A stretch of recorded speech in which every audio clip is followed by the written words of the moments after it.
नमस्कार मेरे मित्रों, एक बार फिर से आप सभी का स्वागत है कॉम्प्लेक्स के इस यूट्यूब चैनल पे। मित्रों, लास्ट साइंस के फर्स्ट चैप्टर की लास्ट अपन ने जो क्लास ली थी उसमें बात अपन ने किया था हिट एंड ट्रायल मेथड, मतलब रासायनिक समीकरण को संतुलित कैसे किया जाता है। मैंने आपको बताया था स्टेप बाय स्टेप क्या करना है।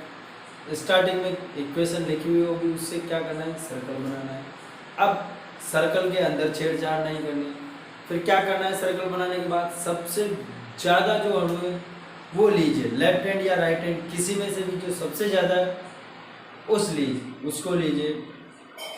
फिर उसके बाद उससे कम वाले को लीजिए, उसको संतुलित कीजिए, और लास्ट में ऐसे करके अपने पास इक्वेशन संतुलित हो गई थी। फिर एक रासायनिक समीकरण को और अधिक सुविधाजनक बनाने के लिए अपन ने क्या किया था, उनकी अवस्थाओं के बारे में भी बात की थी। ठोस के लिए एस लिखते हैं सॉलिड, द्रव के लिए एल लिखते हैं लिक्विड, जलीय के लिए एक्यू लिखते हैं एक्वस, और गैस के लिए जी लिखते हैं। ठीक है मित्रों, अब आगे अपन बात करेंगे रासायनिक अभिक्रियाओं के प्रकार। बात करेंगे अपना नेक्स्ट टॉपिक है क्या, रासायनिक अभिक्रियाओं के प्रकार। रासायनिक अभिक्रियाओं के प्रकार। अब आप सोचेंगे कि ये क्या है, रासायनिक अभिक्रिया आपको समझ में आई। अब देखिए, रासायनिक अभिक्रिया अपन ने जो कल बात की वो भी बहुत सारी होती है। कोई रासायनिक अभिक्रिया स्लो, धीरे धीरे धीरे होती है। बच्चों को देख लीजिए, आप नॉर्मली अपने आस पड़ोस में, अपने मित्रों में या अपने सहपाठियों में किसी को देख लीजिए, किसी को चीज फटाक से याद हो जाती है, किसी को चीज स्लोली स्लोली स्लोली धीरे धीरे समझ में आती है। कोई झट में चीज को समझ लेता है, कोई बहुत ज्यादा टाइम लेता है समझने में। ठीक है, उसी टाइप से बच्चों के भी अधिकतर स्कूलों में जहाँ बच्चों में भीड़ भाड़ ज्यादा होती है, बैच बनाए जाते हैं। माइंडेड जो 90 से अबव वाले हैं उनका अलग बैच, जो 70 से 90 के बीच में है उनका अलग बैच, और जो 70 तक है उनका अलग बैच। तो इनको भी क्या किया, उनकी क्वालिफिकेशन के अकॉर्डिंग, उनके माइंड के अकॉर्डिंग इनको क्या किया, अलग अलग किया बैचों में। किया कि नहीं किया? ठीक उसी प्रकार रासायनिक अभिक्रियाएं भी मुख्यतः अभिकारकों की प्रकृति और क्रिया के आधार पर कितने प्रकार की होती है? 4 प्रकार की। कितने प्रकार की? मुख्यतः 4 प्रकार की। फर्स्ट, संयोजन रासायनिक अभिक्रिया। सेकंड, वियोजन या अवघटन रासायनिक अभिक्रिया। थर्ड, विस्थापन अभिक्रिया। फोर्थ, द्विविस्थापन रासायनिक अभिक्रिया। आज अपन जो बात करेंगे इस चैप्टर में वो अपन बात करेंगे संयोजन और वियोजन। अब आप खुद सोचिए, शब्द से अर्थ निकालिए। क्या संयोजन मतलब क्या होता है और वियोजन मतलब क्या होता है? संयोजन का मतलब क्या होता है? संयोग होना, किन्हीं दो चीजों का संयोग हुआ, इसका मतलब मिलना, जुड़ना, ऐड होना। ठीक है, तो संयोजन रासायनिक अभिक्रिया में क्या होगा बेटा?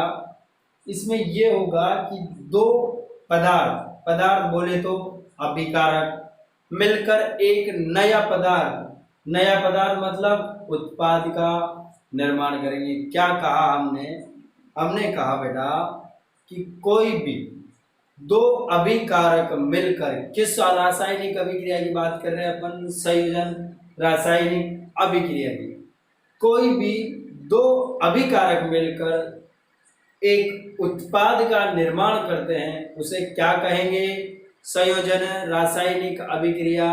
चलिए, अपन ने जो डेफिनेशन लिखी बोली वो तो आपको किस में मिल जाएगी? अपन नोट्सों का लिंक देंगे, उसमें से आप लिखिएगा। अपन बात करते हैं इसकी इक्वेशंस पर। इसको क्या बोलते हैं? संयोजन रासायनिक अभिक्रिया को क्या बोलेंगे? योगात्मक या योगशील रासायनिक अभिक्रिया की भी इसको बोलते हैं। चलिए, एनसीईआरटी में आपके जो एग्जाम्पल दिए हुए उन पे अपन बात करते हैं। फर्स्ट, रासायनिक अभिक्रियाओं के प्रकार।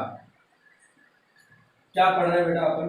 रासायनिक अभिक्रियाओं के प्रकार। टॉपिक का नाम लिखिएगा रासायनिक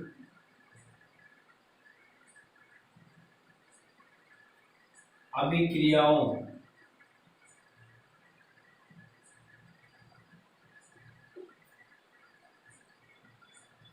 के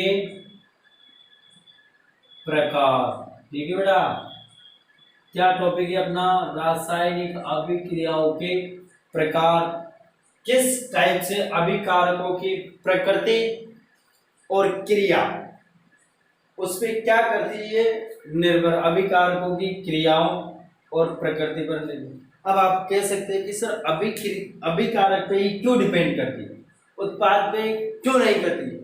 तो मेरे प्यारे विद्वानों, मैं आपको बता देता हूं कि उत्पाद अभिक्रिया होने के पश्चात बनता है, और अभिकारक क्या होता है? जो उत्पाद बनाने में सहायक होता है। आप सपोज कीजिए, जब अभिकारक होंगे तभी तो उत्पाद बनेंगे। अरे जब माता पिता होंगे तभी तो बच्चा आएगा ना, आए बात समझ में? इसलिए ये जो किसकी प्रकृति के आधार पर अपन इसको डिफाइन करते हैं, ओनली अभिकारकों की प्रकृति के आधार पर, क्योंकि ये जब क्रिया करेंगे अभिकारक तभी तो क्या बनेंगे? उत्पाद। ठीक है बेटा, फर्स्ट अपन ने बात किसकी की? संयोजन की।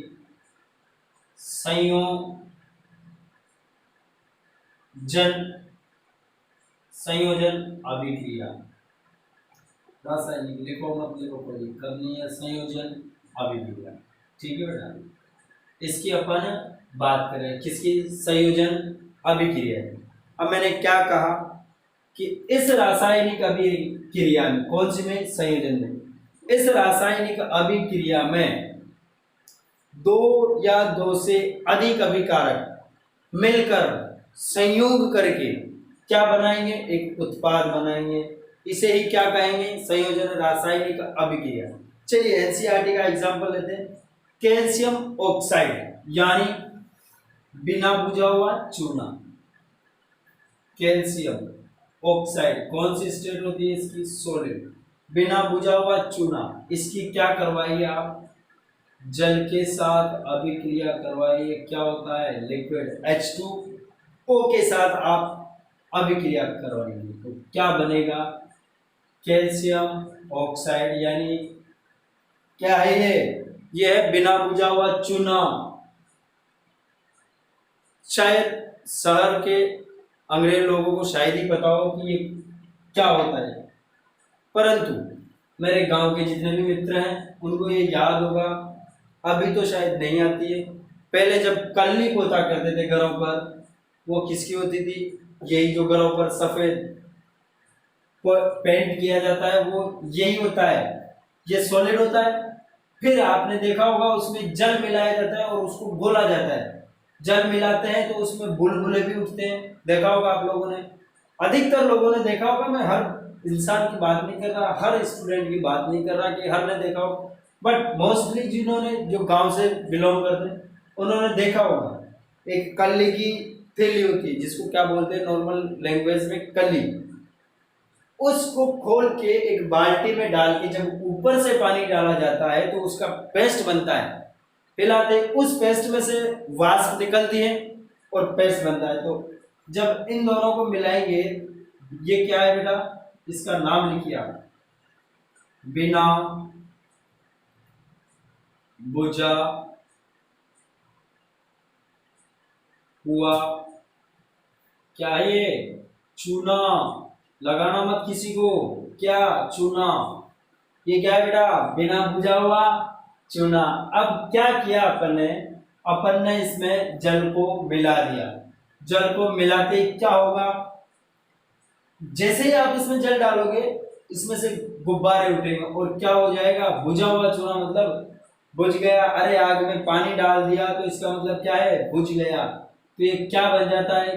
कैल्शियम हाइड्रोक्साइड, OH का होल ट्वाइस, प्लस इसमें से जो गैस निकलेगी वो क्या होगी? ऊर्जा, एनर्जी, बुलबुले, वो क्या है? ऊष्मा। अब यहाँ ऊष्मा निकली नहीं निकली बेटा? निकली। अरे ना आई बात समझ में? ये तो क्या है? बुझा हुआ बुझा हुआ क्या है, चूना। आई बात समझ में? कैसे बना बुझा हुआ चूना?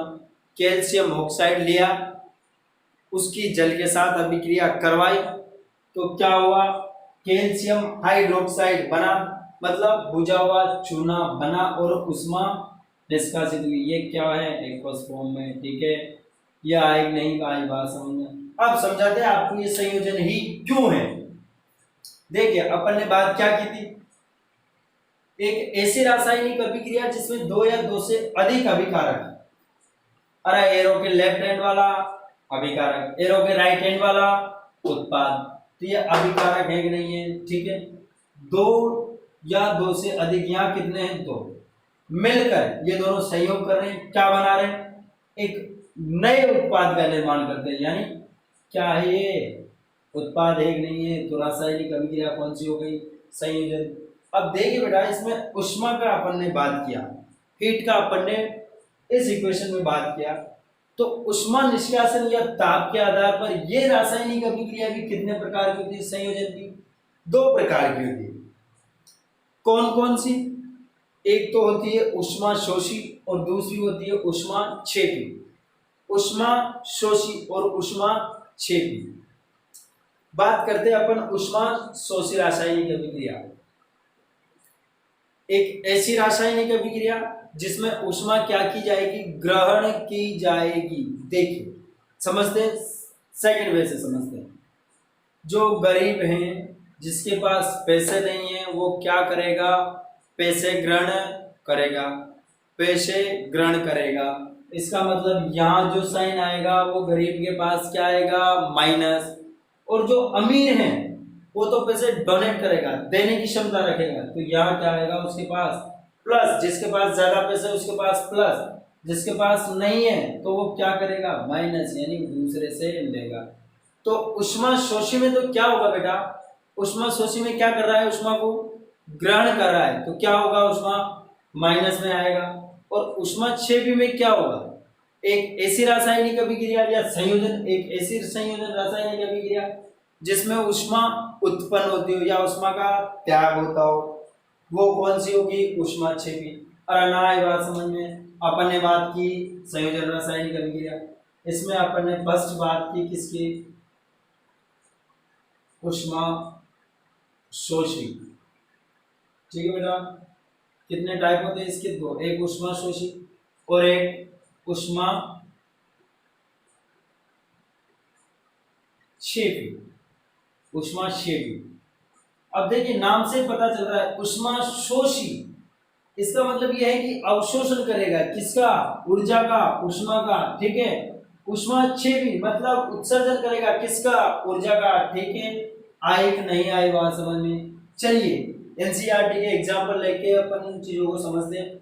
ऊष्मा शोषी का क्या एग्जाम्पल दिया हुआ है, ऊष्मा शोषी का एग्जाम्पल दिया हुआ है N2 प्लस O2, O2, इसको बनाया क्या है, N2O4, N2O4 माइनस क्या, ऊष्मा। अरे अपन ने यही बात की थी क्या, ऊष्मा क्या आ रही है, नेगेटिव में। इसका मतलब क्या है कि ये एक ऊष्मा शोषी रासायनिक अभिक्रिया है। आई कि नहीं आई बात समझ में? अब ऊष्मा छेपी में क्या होगा, इसका एग्जांपल अपन किधर देखते हैं बेटा, इधर देखते हैं। इसमें क्या आया, ऊष्मा नेगेटिव, इसमें क्या आएगा, ऊष्मा पॉजिटिव आएगा। देखिए एक एग्जांपल एनसीईआरटी का ही लेके चलते हैं अपन। नाइट्रोजन N2 प्लस H2 बनेगा क्या बेटा, ये बना NH3, अमोनिया NH3 प्लस ऊष्मा। समझ में आ रहा है, माइंड में कुछ क्लियर हो रहा है, अपन जो कह रहे थे क्या वही हो रहा है, बिल्कुल वही हो रहा है। ऊष्मा शोषी में अपन ने बात क्या किया था कि ऊर्जा किसमें, माइनस में, ऊष्मा किसमें, माइनस में। ऊष्मा छेपी में अपन ने बात क्या किया था कि ऊर्जा ऊष्मा किसमें, प्लस में, तो क्या वही हो रहा है, बिल्कुल वही हो रहा है सर। अब इसको बैलेंस करने के लिए आप क्या कर दीजिए, बैलेंस कर दीजिए। बैलेंस की मैंने संतुलित की आपको मेथड बता दिया, ठीक है बेटा। स्क्रीनशॉट, मेन टॉपिक का आप स्क्रीनशॉट ले लीजिए, उसके बाद अपन नेक्स्ट, संयोजन रासायनिक अभिक्रिया अपन ने बात करी।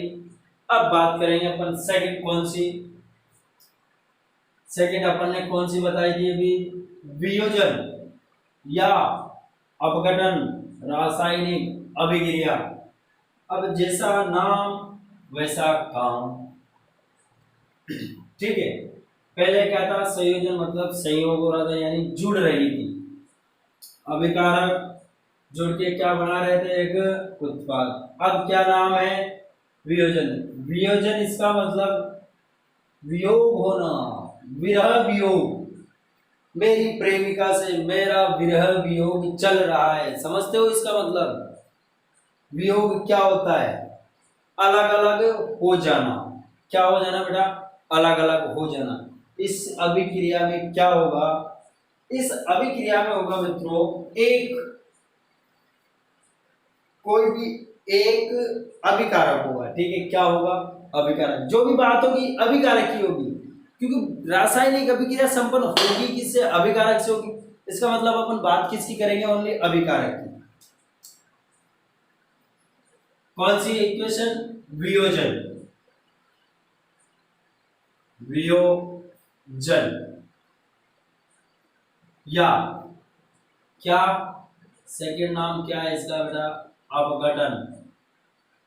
वियोजन या अपघटन अभिक्रिया। क्या होगा इसमें? वियोजन होगा, एक अभिकारक होगा वो टूटेगा और एक से अधिक उत्पाद देगा, ठीक है। उसे क्या कहेंगे अपन? वियोजन या अपघटन रासायनिक अभिक्रिया। अरे ना ये बात समझ में। वियोग का मतलब क्या है? बहुत सारी कविताएं आपने शायद पढ़ी होगी, अगर हिंदी में आप इंटरेस्ट रखते हो तो, और नहीं रखते हो तब भी।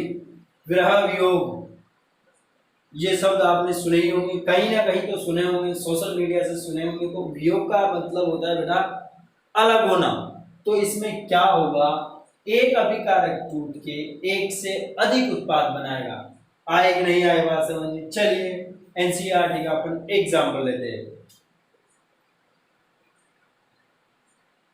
इसमें दे रखा है एग्जाम्पल, क्या दे रखा है वियोजन अभिक्रिया में? इसका एग्जाम्पल दे रखा है कैल्शियम कार्बोनेट। चलिए कैल्शियम कार्बोनेट, कैल्शियम कार्बोनेट, चूना पत्थर। क्या बोलते हैं बेटा इसको? ये सॉलिड होता है, ठीक है। इसको क्या बोलते हैं? चूना।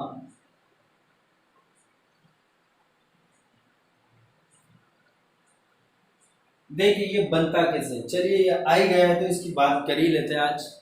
कैसे बनता है ये कैल्शियम कार्बोनेट? कैसे बनता है?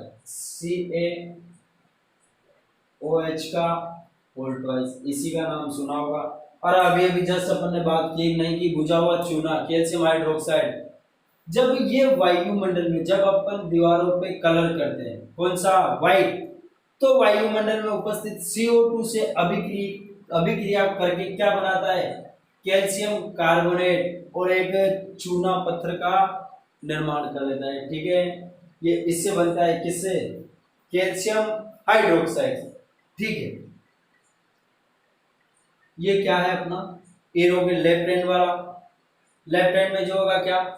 अभिकारक, और राइट हैंड में जो होगा क्या? उत्पाद। अब ये कौन सी है? वियोजन। तो यहाँ क्या होगा? एक ही अभिकारक टूटेगा और दो या दो से अधिक उत्पादों में चेंज होगा, ठीक है। तो अब मान लीजिए कोई मेरी उंगली को फोड़ना चाहता है। क्या करना चाहता है बेटा? फोड़ना चाहता है या काटना चाहता है, तो क्या करेगा वो? इस पे चोट मारेगा। अरे मारेगा कि नहीं मारेगा? तभी तो ये फूटेगी या कटेगी या टूटेगी। सिर्फ वही प्रोसीजर इसमें है। अपन को क्या करना है? इसको तोड़ना है, तोड़ के दो या दो से अधिक उत्पादों में बदलना है। तो इसमें किसकी जरूरत होगी? ऊर्जा की जरूरत होगी। चलिए यहाँ अपन कौन सी ऊर्जा लगा देते हैं? ऊष्मा ऊर्जा। अब ऊर्जा तो बहुत सी है, अरे ऊर्जा तो बहुत सी है भाइयों। ऊष्मा ऊर्जा, प्रकाश ऊर्जा, विद्युत ऊर्जा, और भी कई ऊर्जा है। चलिए अपन ने क्या लगा दिया यहाँ? ऊष्मा ऊर्जा, जो एनसीईआरटी में है उसी के अकॉर्डिंग अपन चल रहे। जो एग्जाम्पल उसमें दिए हुए उन्हीं को लेके अपन चल रहे, जो एनसीईआरटी में है, ठीक है। इसको क्या किया अपन ने, ऊर्जा दी, तो ये क्या बनाएगा बेटा, ये बनाएगा कैल्शियम ऑक्साइड, यानी ये क्या होता है, सोडियम। और अभी नहीं बताया क्या, बुझा बिना बुझा हुआ, बिना बुझा हुआ चूना, ठीक है, प्लस प्लस क्या होगा, कार्बन डाइऑक्साइड CO2, ये क्या होगी, गैस निष्कासित होगी। और ना आई क्या बात समझ में, अपन बात किसकी कर रहे हैं, वियोजन की। वियोग मतलब बिछड़ना, इसका मतलब एक अभिकारक होगा, वो अभिकारक टूटकर दो या दो से अधिक उत्पादों में बदलेगा, उसे क्या कहेंगे, वियोजन रासायनिक अभिक्रिया। अब देखिए बेटा, अपन ने बात की चूना पत्थर की, ठीक है, इसको अपन ने तोड़ा तो किसकी जरूरत पड़ी, उष्मा की। तो इस आधार पर ये भी तीन प्रकार के, अब अपघटन भी, रासायनिक अभिक्रिया कितने प्रकार की, ये भी तीन प्रकार की, एक उष्मा, दूसरी प्रकाश और तीसरी विद्युत। उष्मा या ताप एक ही बात है। चलिए फर्स्ट अपन लेते हैं किसको, इनमें भी कौन सी, ये अपन बात करते हैं फर्स्ट, यानी ताप, ताप अपघटन। कौन सी बेटा, ताप अपघटन। अब जैसा नाम वैसा काम, वैसे इसकी डेफिनेशन क्या है, ये जो रासायनिक अभिक्रिया है किसकी उपस्थिति में संपन्न हुई, किसकी उपस्थिति में, उष्मा या ताप की उपस्थिति में, तो क्या होगा इसका मतलब, ताप अपघटन का मतलब क्या होगा, एक ऐसी रासायनिक अभिक्रिया जो ताप की उपस्थिति में क्या होती हो, संपन्न, उसे क्या कहेंगे, ताप अपघटन। ताप अपघटन समझ में आया कि नहीं आया, एक ऐसी रासायनिक अभिक्रिया जो ताप की उपस्थिति में संपन्न होती है उसे क्या कहेंगे बेटा, ताप अपघटन। अब इसका example same as it is यही है, ठीक है, ताप अपघटन समझ में आए। सेकंड अपन ये जो बोल रहा हूँ इसके सब नोट्स मिलेंगे आपको, XYZ जो एक शब्द बोला जाएगा उसके भी नोट्स मिलेंगे, इसलिए चिंता करने की कोई आवश्यकता नहीं है। आप सोच रहे होंगे यार इतना इतना लिखवा रहे हैं, समझ में नहीं आ रहा, नोट्स बनाए कहाँ से, तो नोट्स तो वैसे बहुत सारी बुक हैं, पर फिर भी सुविधा के लिए आपको लिंक मिलेगा, वहां से आप नोट्स लीजिएगा, ठीक है। बी कौन सा, विद्युत या विद्युत अपघटन ले लेते हैं, चलो प्रकाश को बाद में लेंगे, कौन सा, विद्युत अपघटन। अब वही मैं पहले भी कह चुका हूँ, जैसा नाम वैसा काम। ताप अपघटन में रासायनिक अभिक्रिया किससे संपन्न हो रही थी, ताप से। अब विद्युत में किससे संपन्न होगी, विद्युत से, और इसमें ताप से। अरे ना आएगा बात समझ में। सेकंड वाली एक ऐसी रासायनिक अभिक्रिया है जो विद्युत की उपस्थिति में संपन्न होती है, क्या कहलाती है, विद्युत अपघटन। चलिए इसका एग्जाम्पल देखते हैं, इसका एग्जाम्पल किसका, विद्युत अपघटन का। ये HCl हाइड्रोक्लोरिक अम्ल लिया अपन ने, किस फॉर्म में, एक्वस फॉर्म में, ठीक है। अब क्या लगा रहे अपन, विद्युत। इस एरो के ऊपर जो लगाया जाता है ना बेटा, वो अभिक्रिया को संपन्न करवाने के लिए लगाया जा रहा है, इसको बोलते हैं उत्प्रेरक। आगे अपन बात करेंगे इसके बारे में, उत्प्रेरक के बारे में, ठीक है। तो ये बना क्या, ये बना बेटा H प्लस Cl माइनस। अरे ये टूटना तो आपने क्लास 9th में सीखा होगा बेटा, अगर वहां नहीं आया ना ये समझ में, और अब आपको आता नहीं है तो आपको भाई बहुत भयंकर परेशानी होने वाली है इन चीजों को समझ में। आए कि नहीं आए बात समझ में। विद्युत हाइड्रोक्लोरिक अम्ल का HCl, क्या किया अपन ने, विद्युत अप्लाई किया, हुआ क्या, H प्लस और Cl माइनस में टूट गया। अब इसकी जो लास्ट है C नंबर की, वो कौन सी है,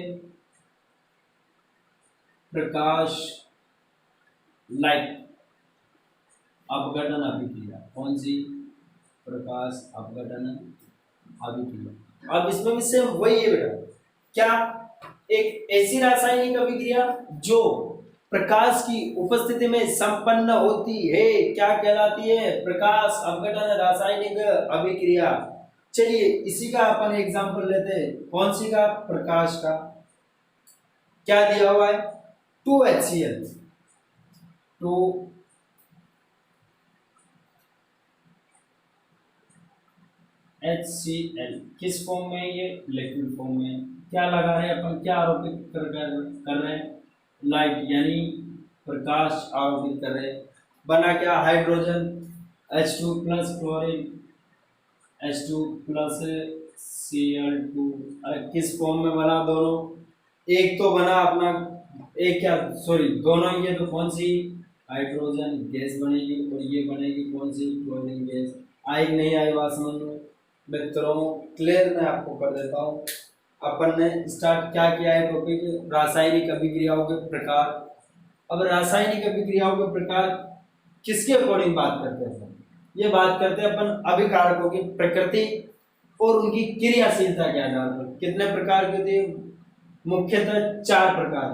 एक तो संयोजन रासायनिक अभिक्रिया, दूसरी है वियोजन या अपघटन, तीसरी है विस्थापन, और चौथी करते हैं अपन बात द्विविस्थापन की। अपन ने संयोजन रासायनिक अभिक्रिया पढ़ी। अब संयोजन का मतलब क्या हो रहा है, संयोग, संयोग हो रहा है, इसका मतलब 2 या 2 से अधिक क्या मिलेंगे, अभिकारक मिलके क्या करेंगे, उत्पाद का निर्माण करेंगे, उसे क्या कहेंगे, संयोजन अभिक्रिया।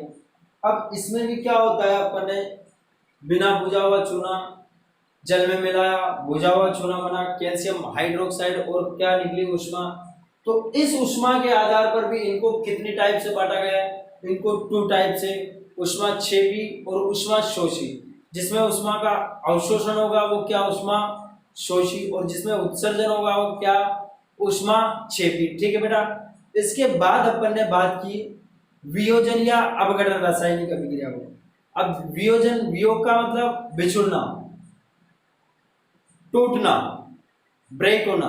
तो यहाँ क्या होगा, एक अभिकारक होगा, वो अभिकारक टूट के क्या करेगा, 2 या 2 से अधिक क्या बनाएगा, उत्पाद। अरे आई बात समझ में, यहां तक कोई डाउट। अब जैसे अपन ने बात की अभी कैल्शियम कार्बोनेट CaCO3 चूना पत्थर की।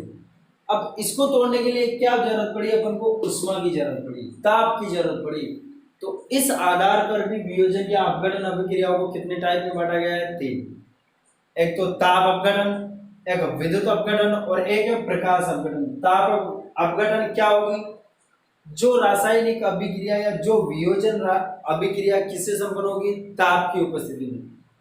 और विद्युत का मतलब जो विद्युत की उपस्थिति में होगी, और प्रकाश का मतलब जो प्रकाश की उपस्थिति में होगी। अरे ना आई क्या बात समझ में, इसका स्क्रीनशॉट लीजिए, मेन टॉपिक का स्क्रीनशॉट लीजिए।